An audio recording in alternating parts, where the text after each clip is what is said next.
Well, it's inevitable. You talk about things like broadband TV, and we're at the broadband TV event. Things like regulation will come up, net neutrality, and that was a panel, and we're with Jimmy Todd. You were on a panel with Paul Feldman, and a conversation about net neutrality. And one of the things that I think you made a comment about the whole idea of caching. A lot of these content providers are now starting to put caches within the independent providers, COs or whatever, and it helps the user experience. But where does that fall in line of net neutrality? Well, see, and that's a good question, because one of the things that I asked, and Paul being an attorney, he looks at the letter of the law and what the FCC say, directly saying, but one of the things we've seen is that, the FCC may make a statement, make a ruling on a decision from maybe a lawsuit that was filed, but then they'll say, okay, let's see how this transitions. Well, if you think about how we received content, we've got third-party avenues that allow content to come to the local providers. You've got direct peering, where you go to a CDN. You either, generally are having pay transport for that. But now you're starting to see those edge providers bring the caching servers closer to the end user. So does that, in a sideways manner, looked like a prioritization? I think you can argue that no, not really, because it's a piece of equipment that's being placed in the network. But if you're on the other end and maybe you're a smaller content provider, they're saying, well, that's an unfair advantage to what I'm providing over the top. And so, I think that right now I don't see that there's anything that they can really base it on. But as we see the FCC chime in on, things like CNS and their lawsuit against Time Warner, they're saying that, we're both in these public peering locations. Okay, so you should give us the same free peering as you do someone who has a lot more volume. Mm-hmm. And that's generally not the way peering relationships work, right?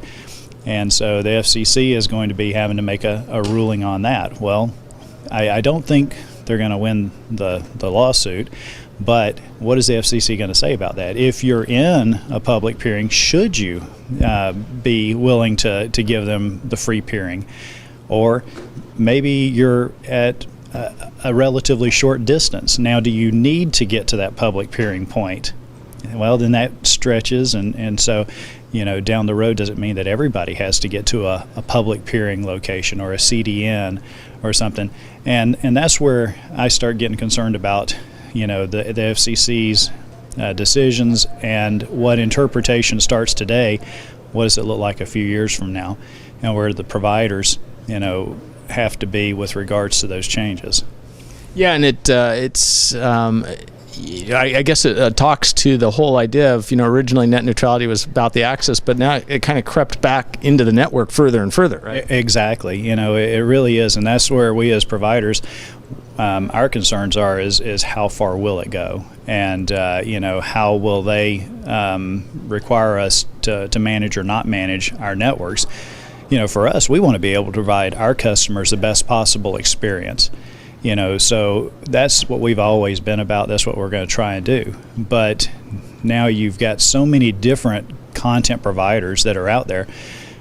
And so you've got one that has ability to provide variable bit rate. Okay, so depending on what that customer's purchasing, that's going to affect their experience, sure. Right?